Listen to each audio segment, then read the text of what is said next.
ni nafasi chache za ajira wala si katiba. Wandani wa Ruto hata hivyo wakiwataka wapinzani wao kujitayarisha kwa kinyang'anyiro cha urais wa mwaka 2022. Siku moja tu baada ya kudokeza kuwa hataongoza kambi ya watakaopinga kura ya maoni baadaye mwaka huu, Naibu Rais William Ruto amedai kuwa Kenya haihitaji marekebisho ya katiba. Akizungumza katika ziara yake ya kaunti ya Trans Nzoia, Ruto amedai hitaji kubwa la Kenya kwa sasa ni nafasi za ajira kwa vijana na kuimarisha uchumi wa taifa. Kuna watu wanatuambia ati shida ya Kenya ni katiba. Shida ya Kenya si katiba.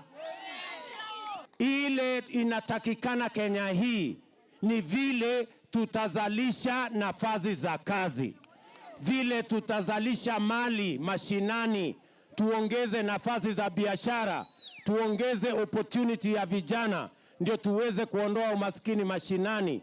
Hapo ndipo tutakuwa tunaanza kutatua changamoto za Kenya. Wandani wa Ruto wakiongeza kuwa hawako tayari kuongoza siasa za kupinga mswada wa BBI, huku wakiwataka wapinzani wao kujitayarisha kwa kinyang'anyiro cha urais mwaka ujao. Na mlileta BBI mkifikiria mtakuwa upande ile, kuna watu wengine watakuwa ile upande ingine. Nataka kuwaeleza mrudi kwa drawing board. Kama wanatafuta watu wa kupinzana nao, wagoje 2022, ajenda yetu iko hapo. Na ajenda yetu ni ya kuleta Wakenya pamoja na kutoa mahasura chini, tupeleke uchumi ya Kenya juu.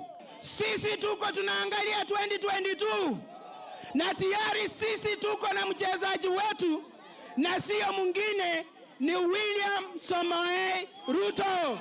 Ruto akiendelea kuuza sera zake za hasla na kupinga siasa zinazoendeshwa na familia tajika nchini, akidai kuwa atabadilisha mkondo wa siasa itakapofika mwaka ujao. Wanatuambia ati wataungana kule Nairobi, ati viongozi wa makabila watatupangia serikali ambayo itashughulikia mambo ya viongozi wa makabila.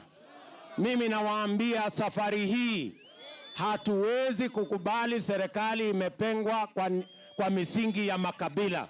Watu wetu juzi walikuwa wamepangana hapo, na ni kama ile vijana wa Jesse, wakubwa wa kutoka mafamilia kubwa, majina makubwa, lakini Mwenyezi Mungu na sisi hustlers tumesema nendeni mulete ile kijana ambaye anachunga nini, na huyo mtu ni Excellency Deputy President. Wanapangia naibu wa rais, lakini sisi tumesema sisi tuko na wananchi na tuko na Mwenyezi Mungu.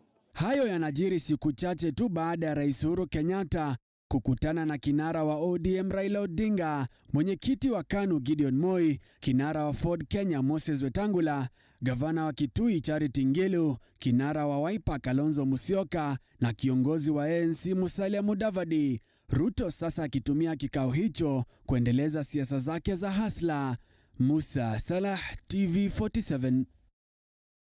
Tukizidi kuangazia masuala ya kisiasa ni kwamba chama cha ODM kimejiondoa katika kinyang'anyiro cha chaguzi ndogo za wadi mbili za Nakuru. Chama hicho sasa kitaunga mkono wagombea wa chama cha Jubilee katika wadi za London Hell's Gate. Wabunge kadhaa wa chama cha ODM walikuwa katika maeneo hayo kupigia debe wagombea hao kabla ya uchaguzi mdogo utakaofanyika wiki ijayo. Msafara huo pia umehudhuriwa na katibu mkuu wa chama cha Jubilee Raphael Tuju na wabunge wengine katika chama hicho. Katika wadi hizo mbili, kinyang'anyiro sasa ni kati ya wagombea wa Jubilee na wale wa UDA wanaounga mkono na Naibu Rais William Ruto na wandani wake.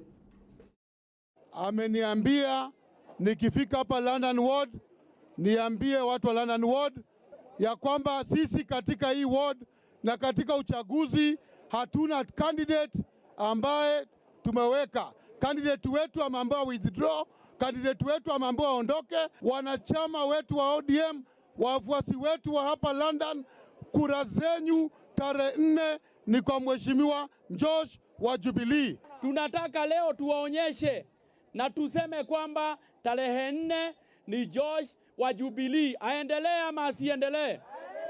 Na kueleza na kuasihi kwamba tarehe 4 tusiteleze hata kidogo. Mmesikia? Tusiteleze hata kidogo. Kura yote ni ya Josh. Hii kiti hata tukirudi Nairobi tutamwambia rais wetu na baba ya kwamba kiti ya London tumeibemba iko nyumbani. Na bwana rais, leo hii mimi najua vizuri uko na nia nzuri ya Wakenya na utahakikisha ya kwamba Wakenya wa prosper. Tafadhali tuachie hii new constitution 2021, itasaidia watoto wetu. Tunataka kumweleza naibu wa rais, kwa sababu yeye ndiye ako na hiyo gang, aache kujificha, ajitokeze, alidi ile timu inaitwa ya no, ili wakati tutakuwa na referendum tutamshida asubuhi, na wakati tutamshida kwa referendum hiyo maneno ndio pia itakuwa 2022.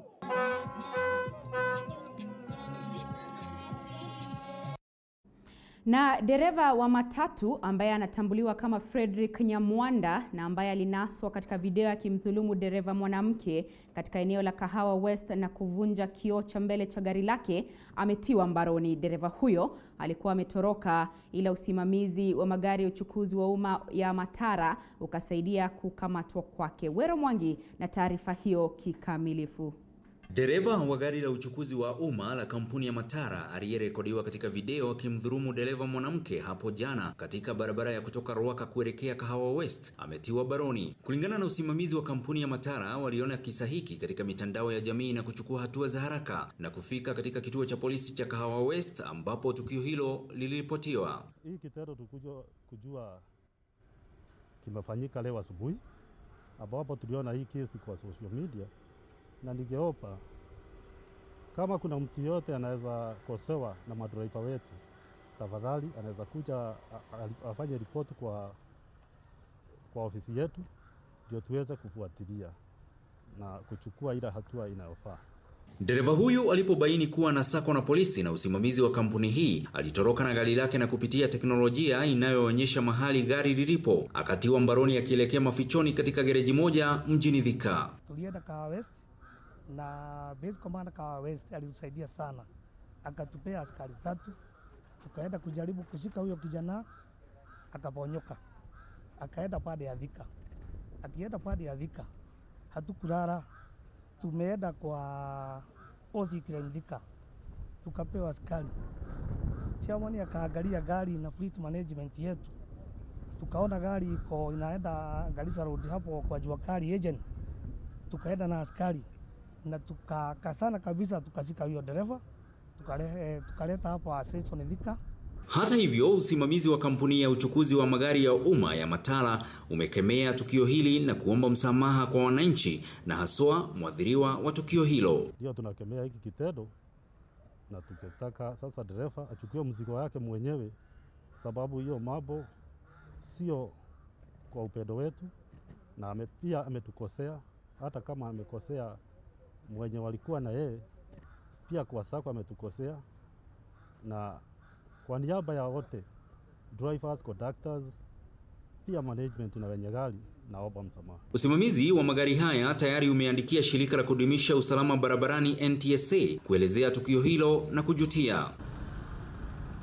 Kwa sasa dereva huyo amesimamishwa kazi na kampuni hii na kupelekwa katika kituo cha polisi cha Kasarani mjini Nairobi, ambapo atafikishwa mahakamani siku ya Jumatatu. Nikiripotia runinga ya TV47 kutoka mjini Thika, jina langu ni Wero Mwangi. Asante sana Wero Mwangi kwa taarifa hiyo. Kwingineko, kinara wa chama cha ODM Raila Odinga aliungana na baadhi ya viongozi wakiwemo magavana na wabunge kwa Selina Nasike, mamaye gavana wa Bungoma Wycliffe Wangamati, huku siasa za mswada wa marekebisho ya katiba mwaka 2020 zikisheheni. Mike Kagongo na taarifa hiyo kutoka Bungoma. Raila akiendelea kupigia debe mswada wa marekebisho ya katiba, amesema baada ya kupigania ugatuzi katika taifa la Kenya, wananchi wanastahili kunufaika, akisema kuongezeka kwa mgao hadi 35% na wawakilishi wadi kupata hazina itakayowasaidia kuwa na maendeleo mashinani. Maneno tunaleta ni revolutionary. ile ambayo itakwenda kutransform maisha ya Wakenya kule chini mashinani. Hii mambo ya BBI. Na wamama vilevile kusema wamama waende kwa bunge ili tuwe na 33%,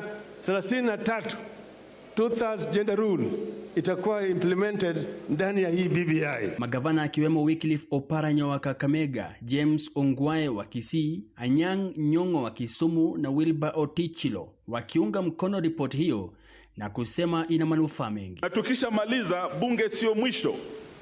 Step ya kwanza ilikuwa sahihi, tulikuja hapa mkatupa. Step ya pili ikawa county assemblies, tumepita hapo. Step ya tatu tunaenda bunge. Lakini tukishamaliza pale pia nawaomba, and I want to particularly plead with the governors, we must provide leadership ili turudi kwa wananchi, sababu wao ndio wenye nchi hii. Kuna jamaa mmoja rafiki yangu, jirani yangu, mnamjua vizuri. Sijui yuko no, sijui yuko yes, sijui yuko wapi, na kama hauna msimamo hauwezi tune bibi. William Ruto decide today or we send you home. Wabunge na maseneta waliohudhuria wakisema ripoti hiyo itasaidia kuafiki maendeleo mengi mashinani, wakiahidi kupitisha katika bunge la kitaifa mswada huo utakapojadiliwa. Ninakaa kwa ile kamati ya House Business National Assembly, tunahakikisha kwamba wiki ijayo tunaanza mikakati, vile hata sisi tutapitisha hiyo BBI. Hazina pale ambaye vijana wanaweza kwenda na kukopesha pesa na kuanzisha miradi ya maendeleo na hawalipi riba mpaka baada ya miaka 7. Interest free capital. Interest free capital. Waanze nao biashara ya maana ambayo wao vijana wanaweza kuwa sasa waajiri badala kuwa waajiriwa. Hata hivyo, wamepuzilia mbali viongozi wanaotaka kuungwa mkono na rais kwenye uchaguzi mkuu ujao, wakisema kila mtu lazima atie bidii kupata wadhifa anaotaka. Wakenya hao ndio wenye mamlaka. Sisi kama viongozi, hasa wabunge, our only role is to midwife a process that Kenyans will have an opportunity either to say yes or to say no. Wakati wananchi wa Kenya wanalia, when we are discussing BBI, walimu wako hapa wanaumia, daktari wanaumia, mahitaji ya watu wote iwekwe ndani ili isonge pamoja, isiwe tu viongozi wa juu peke yao. Kutoka kaunti ya Bungoma nikiarifia TV 47 mieni Mike Kagwango. Na shirika la kudhibiti utumizi wa nikotini nchini katika limejitokeza kupinga vikali uamuzi wa Wizara ya Afya wa kuruhusu uuzaji wa dawa ya kulevya aina ya Lift nchini. Kulingana na shirika hilo, dawa hiyo ambayo kwa sasa imekuwa maarufu kati ya watoto wenye umri mdogo ina athari kubwa ya kiafya kwa watumizi. Hivyo basi, uuzaji wake utachangia pakubwa katika kuongeza uraibu wa dawa hiyo nchini. Zainab Mohamed na taarifa hiyo kwa kina.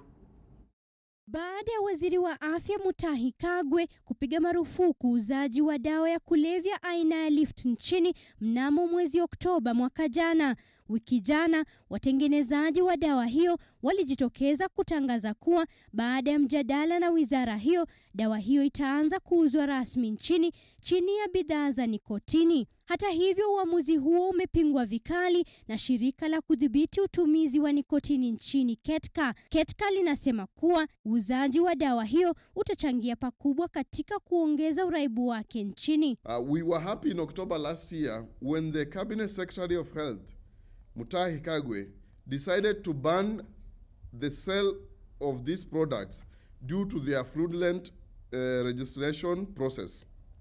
However, we are shocked that the ministry has now allowed the tobacco industry to sell these harmful pouches again in Kenya under the condition that they are registered as tobacco products. Aidha, shirika hilo linadai kuwa dawa hiyo ambayo kwa sasa imekuwa maarufu kati ya watoto wenye umri mdogo mno ina athari kubwa ya kiafya kwa watumizi wake. Nicotine addiction particularly leaves teenagers with an increasing risk of addiction to other substances such as heroin and cocaine.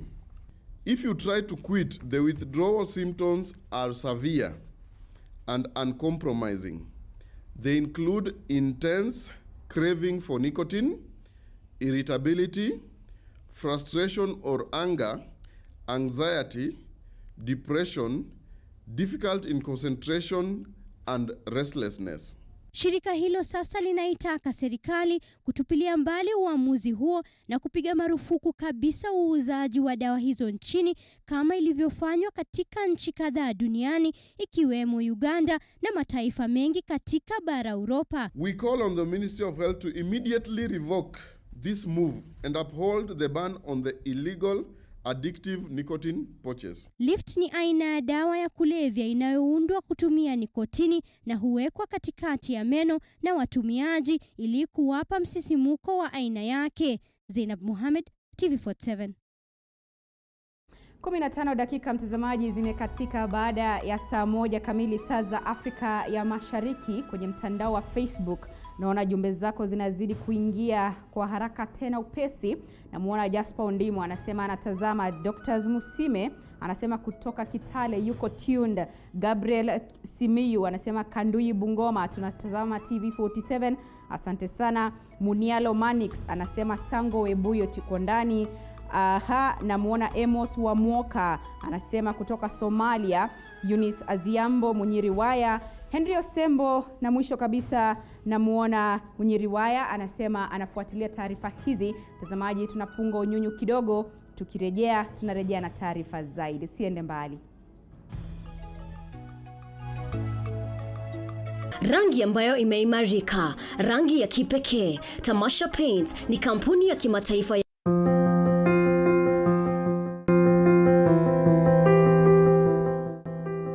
They say the way to the heart is through the stomach. This month of love, Throwdown shares with you those amazing food ideas for that candlelit dinner and picnic date.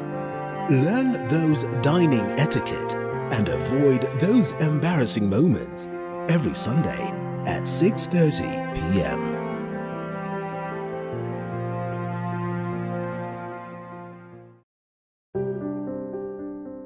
What's the perfect way to kickstart your day in the morning?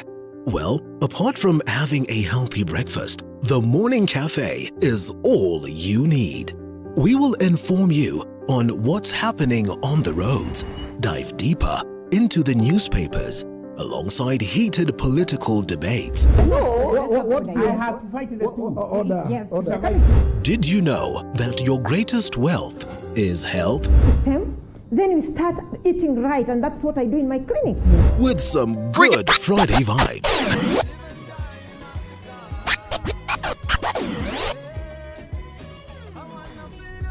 The Morning Cafe with Linda Alela, Monday to Friday, from 6 a.m. to 9 a.m.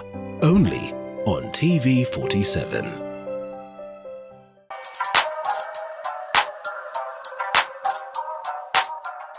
On the Grind, we bring you different entrepreneurs who give the story of their businesses with love and passion. I'm a musician forever. This is something that is inborn. It excites me each day. It's a field that has always excited me. Because when you show love to your business, it will show love to you. The most rewarding bit of being a photographer is seeing a bride able to see her images of her wedding and evoke emotion in her and just relive the moment once again. Get to hear these stories and so much more every Monday at 7:30 p.m. On Coffee with Movie, we bring you great testimonies from amazing personalities. Wa kwanza alikaa ndani ilikuwa intense cause alikuwa alikuwa tafuta place atawaka afanye thesis zake. Stories that will inspire and encourage you. Hiyo kitu ilisha waswa ni clap. Sheila told us this is what we've been looking for. And some that will even make you laugh out loud. You have chapa kawa ya kutuliza temperature kabla hiyo story. Na wewe hukuleta mandazi bro. Mbona ingeandikwa coffee and mandazi? Make sure you catch the episodes of Coffee with Movie every Sunday at 8 p.m.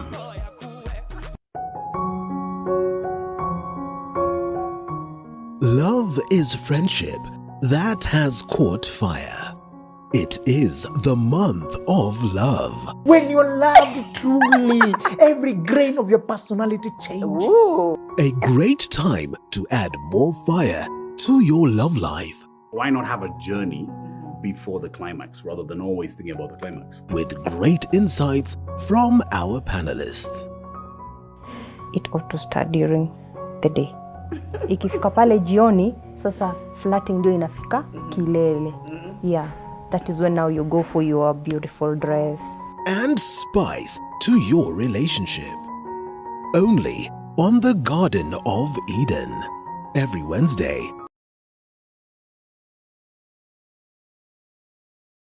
Brought to you by some of the most recognizable voices in the game. Only on DStv. You are watching TV47, the home of untold stories.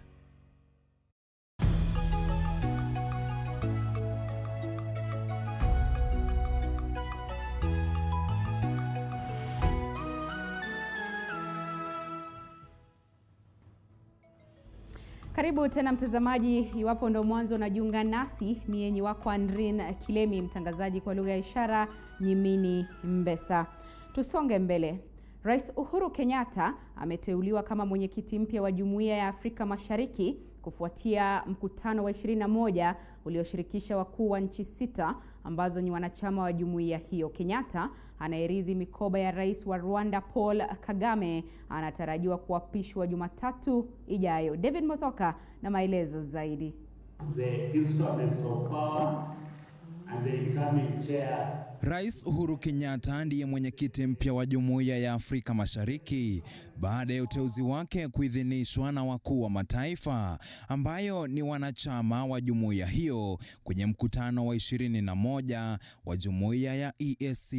Kenyatta amepokezwa mamlaka ya EAC kutoka kwa rais wa sasa wa taifa la Rwanda Paul Kagame, huku ikiwa mara ya pili kwake kuongoza jumuiya hiyo baada ya kuchukua usukani wa mara ya kwanza mnamo mwaka 2013. Kenyatta sasa ataapishwa Jumatatu ijayo, huku akitarajiwa kulidhibiti jahazi la jumuiya ya EAC kutokana na tishio la COVID-19 kwenye sekta za uchumi na afya kwa kipindi cha mwaka mmoja. In the discharge of this high responsibility, I want to assure you that I will spare no effort in steering the community towards the realization of the shared aspiration of our people that inspired the consensus that gave rebirth to the community 20 years ago. Katika mkutano huu ulioandaliwa kwa njia ya mtandao, Mkenya Peter Mutuku Mathuki vile ameteuliwa kama katibu mkuu wa jumuiya hiyo,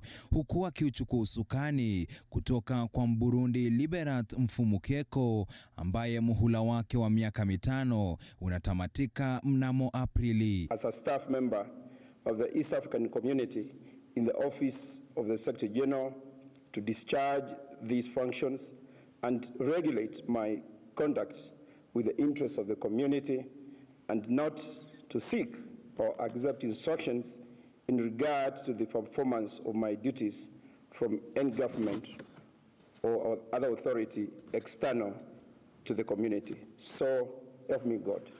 Mathuki ambaye alikuwa akihudumu kama mbunge katika bunge la Afrika Mashariki EALA atatakiwa kuongoza EAC kutekeleza makubaliano ya uhuru wa kufanyia biashara katika mataifa yote 6 ya EAC ikiwemo Kenya, Rwanda, Burundi, Tanzania, Uganda na Sudan Kusini. Wakati huo rais mpya wa Burundi Evariste Ndayishimiye amechaguliwa kwenye wadhifa wa raportua wa jumuiya ya EAC, kibarua chake kikiwa kuripoti mienendo na makubaliano ya jumuiya hiyo. David Muthoka, TV47. Na wakulima wa mahindi katika eneo la Bonde la Ufa wameshtumu serikali kwa kupunguza bei ya zao hilo kupitia bodi ya kitaifa ya mazao na nafaka NCPB bila ya kuwahusisha. Wakizungumza na wanahabari mjini Eldoret, wakulima hao wamesema kuwa hatua ya bodi ya NCPB ya kupunguza bei ya mahindi kutoka shilingi 2,700 hadi shilingi 2,550 kwa kila gunia lenye kilo 90 huenda ikasambaratisha kilimo chao. Kulingana nao, bei ya sasa ni ya chini mno ikilinganishwa na gharama ya uzalishaji.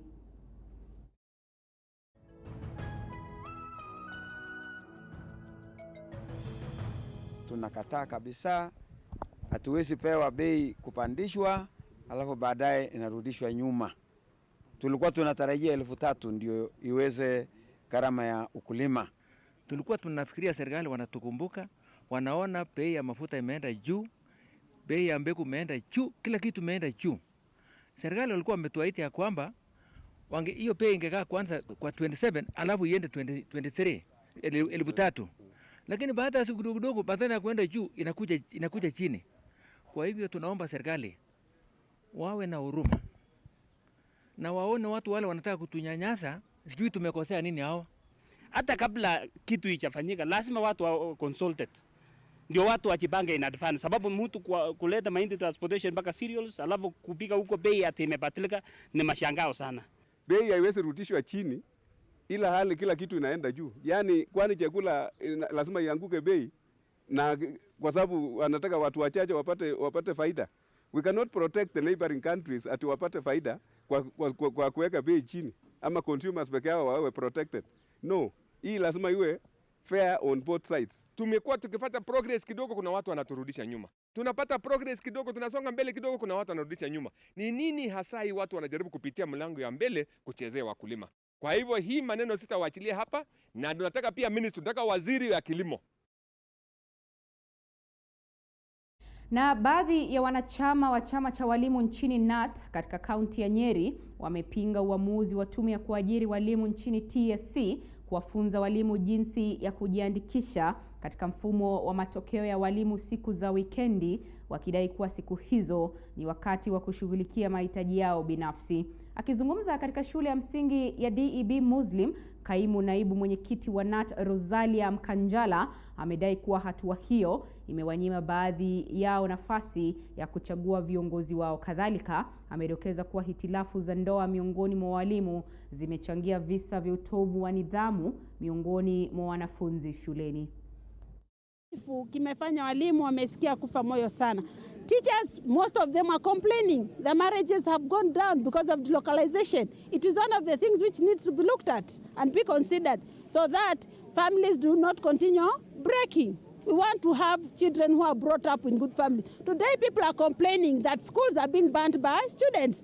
Now what happened? This is because most of the students are left at home after the parents. Let's say the father and the mother are head teachers. They're all delocalized. It means they have to get an employee to take care of their children. What happens? These children will grow up without the guidance of the parent. When they go to secondary, that's what we're experiencing because of such. So we wish that this particular issue is corrected, and not only this one, so many others.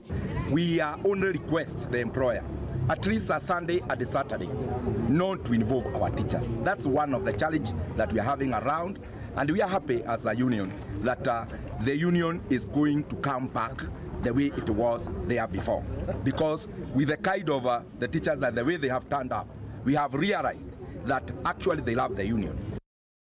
Kwingineko, waziri wa mazingira Keriako Tobiko amewataka wanasiasa na wapinzani wa ripoti ya BBI kumheshimu Rais Uhuru Kenyatta na kumpa nafasi kutimiza ahadi zake muhula wake wa mwisho. Tobiko alikuwa akizungumza katika hafla ya upanzi wa miti milioni 1 na kanisa la Akorino. Aidha, waziri wa maji Cecily Kariuki amewataka viongozi wa kanisa hilo kuhamasisha wafuasi wao na kuwaelimisha kuhusu mswada wa BBI. He wants unity for this country, and he wants this unity which he has expressed himself through the BBI. Tumepata porojo nyingi sana mambo ya BBI. Watu wetu wamechanganywa sana, wameambiwa ile si ukweli. Nyinyi wenyewe Archbishop Kivelenga umeongea, wakati tulipokutana tulisema tuchague sasa ukweli na porojo. Na unajua hakuna mtu mwingine atasikizwa isipokuwa nyinyi pale mashinani. Tuambie watu wetu ukweli, ndio tuweze kuchagua porojo, ukweli ambayo iko kwa huo mradi wa Mheshimiwa Rais unaitwa BBI. Then you know what we are going through as a country. This country is embroiled in serious, unnecessary political brinkmanship. Mutuombee pia ndio tuheshimu viongozi. Na viongozi wajiheshimu na wao pia. Because you cannot be respected if you don't. And particularly, we respect the head of state. The president of this republic must be respected. Lazima aheshimiwe. Apewe heshima zake. Apewe nafasi amalize zile promise wa Kenya kwa manifesto kwamba atafanya kwa muhula wake wa mwisho. Na katika siku za hivi majuzi, cheche za maneno zimeshuhudiwa kwa uliokuwa muungano wa NASA kuhusiana na urithi wa rais wa mwaka 2022. Muungano mpya baina ya Kalonzo Musyoka wa Wiper, Musalia Mudavadi wa ANC, Moses Wetangula wa Ford Kenya na Gideon Moi wa KANU ukiibuka mara hii, wakiashiria kuungana kwa ndoto ya mwaka 2022. Majibizano baina ya vinara hawa wa NASA yakiashiria ndoa ya kisiasa iliyovunjika kitambo. Mwanahabari wetu Elizabeth Mutuko alichanganua swala hili. Tazama. Wiki hii vinara wa NASA walipatana ana kwa ana katika mkutano ulioandaliwa katika ikulu ya Rais hapa jijini Nairobi, mkutano ulioitishwa na Rais Uhuru Kenyatta kuangazia mkondo wa ripoti ya BBI utakaochukua tukielekea katika kura ya maoni mwezi Juni mwaka huu. Mkutano huu ukijiri wakati kuna shuhudiwa cheche za maneno baina ya vinara hao wenza Musalia Mudavadi, Kalonzo Musyoka na Moses Wetangula, wakimtaka Raila Odinga kujiondoa katika kinyang'anyiro cha mwaka 2022 na badala yake kuunga mkono mmoja wao, matamshi ambayo mwenyekiti wa ODM John Mbadi aliyataja kama waoga na wasio na msimamo kisiasa, Mbadi akiwatuhumu vinara wenza wa NASA kwa kukosa kushiriki katika kiapo alichoshiriki Raila baada ya uchaguzi mkuu wa mwaka 2017. I told Raila I cannot participate in an illegal oath.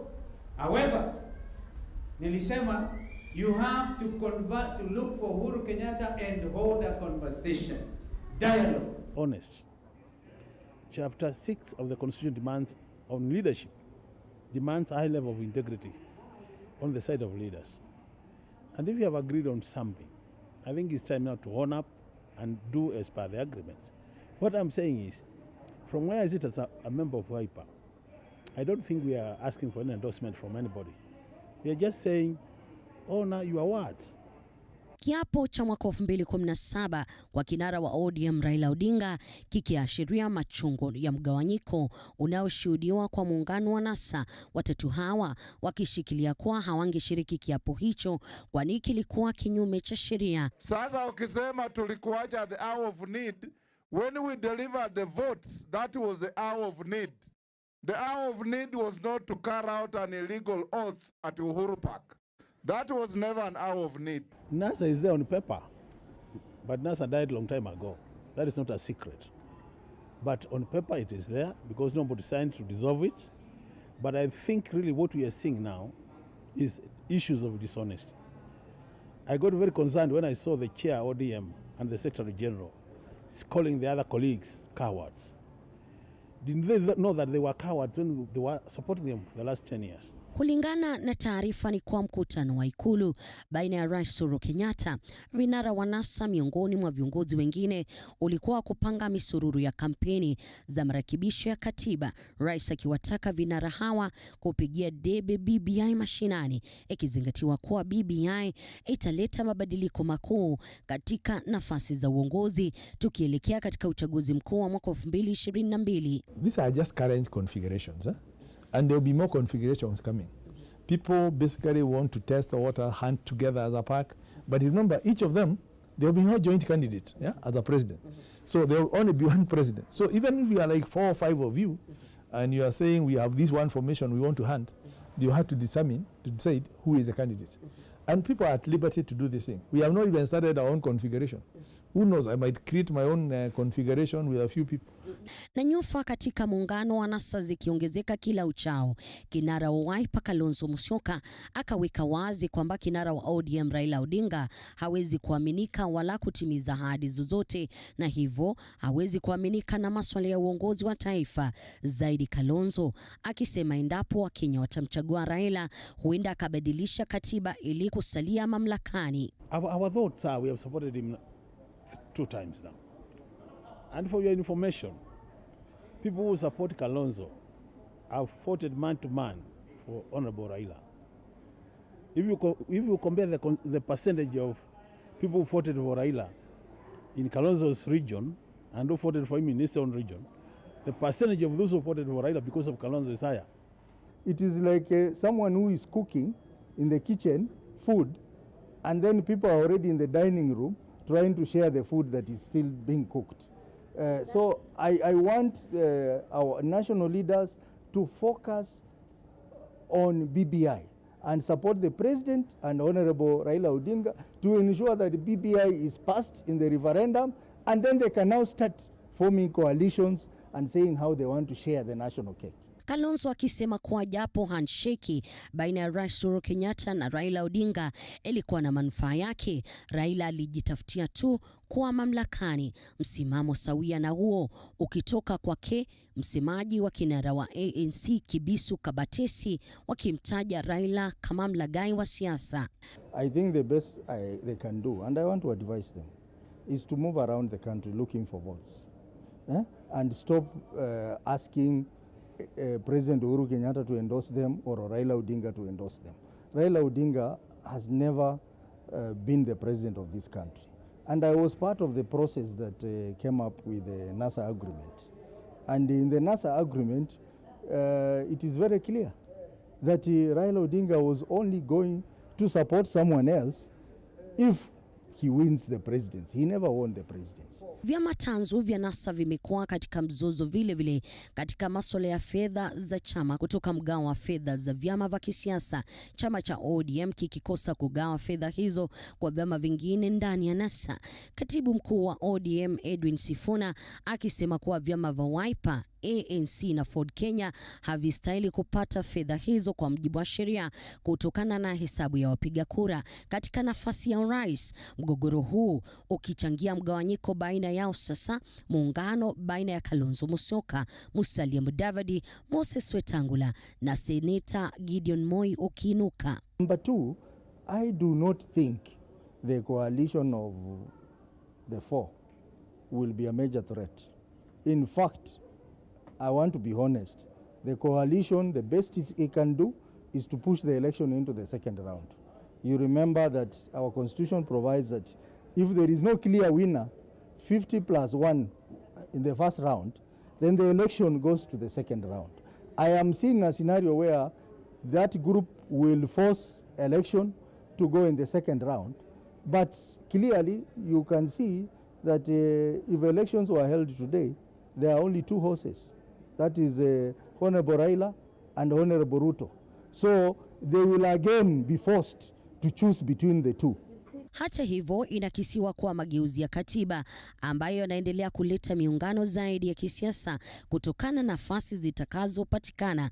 Mwandani wa Raila Odinga na mbunge wa Suna Mashariki Junet Mohamed akidokeza uwezekano wa muungano baina ya Jubilee na ODM. The agreement itself that subsists as we speak right now has a clause, a termination clause that states that the coalition will stand dissolved at the end of the current parliament. And what was foreseen in including that clause is that at the next election, then if we are not in a position to renew our relationships as political parties, then each political party should be free to chart its own path. Watatu hawa Kalonzo Musyoka, Musalia Mudavadi na Wetangula wakimtaka Raila Odinga kumuidhinisha mmoja wao katika uchaguzi ujao. Mbadi akiwataka watatu hao kukoma kulia na kushikilia koti la kisiasa la Raila Odinga. Mbadi badala yake akiwataka kuomba kura kwa wananchi. Hii BBI si mlango ambao Raila anatumia mlango ya dirisha atiangie na State House. Hapana. Raila akitaka kwenda kwa State House, wananchi watampeleka yeye. Miungano mikali inatarajiwa kuchacha pindi tu ripoti ya BBI itakapopitishwa.